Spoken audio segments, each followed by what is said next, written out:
Do you ever wake up in the morning feeling like you just have too much to do? And in fact, there's so much that from the moment you get up, you're thinking, I have too much to do. I have too much to do. I have too much to do. And it actually takes up so much mental space that you start to just shut down.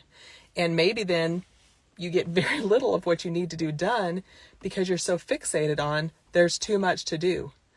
Or maybe, like me, you've learned to just drive on forward, even though you have those feelings or those thoughts in your mind.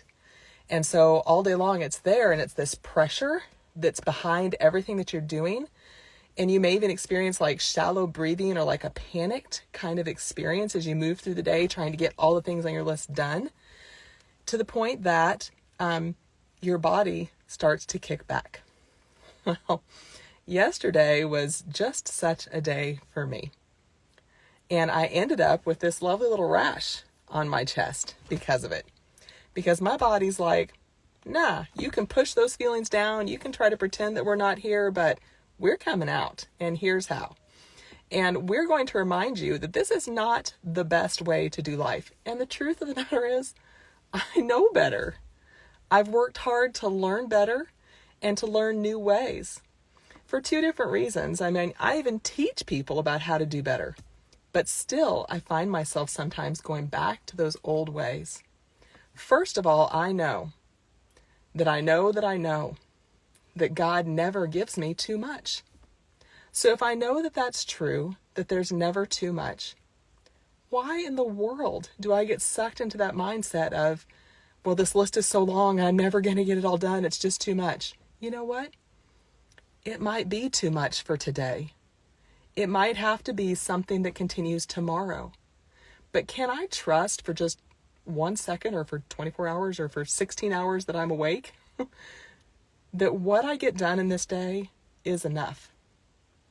And that if part of that time is spent in some quiet time with the Lord, because it's what I need so I don't end up with a rash like this on my chest, I've taken time to take care of my emotions and to take care of my spiritual connection with Him, then truly everything else that happens that day, if I'm working as unto the Lord, it's enough.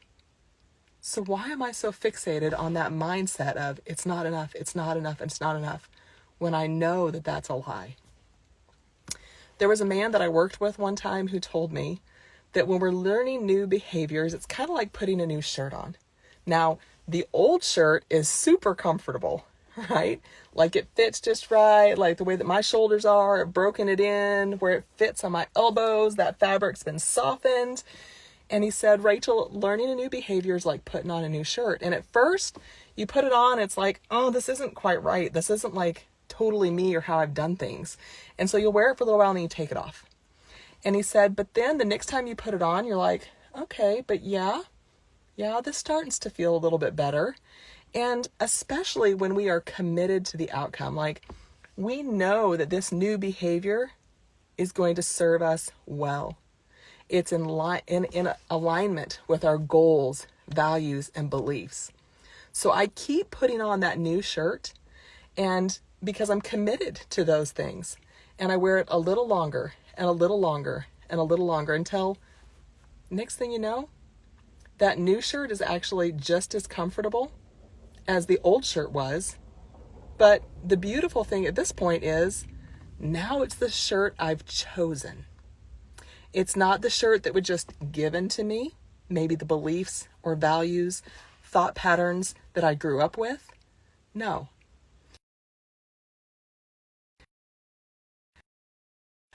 Into my reactions, into my neural synapses, that this is what I believe and what I will do. So yesterday I put back on the old shirt, had a little reaction, but I know better and I'm going to make better choices today. I'm going to pick back up the tools that I've worked so hard to learn and use them. And I want to encourage you, if you're starting to pick up new tools or if you're needing to even know what those tools are, send me a message and I'll share with you my 3 steps for stepping into wellness.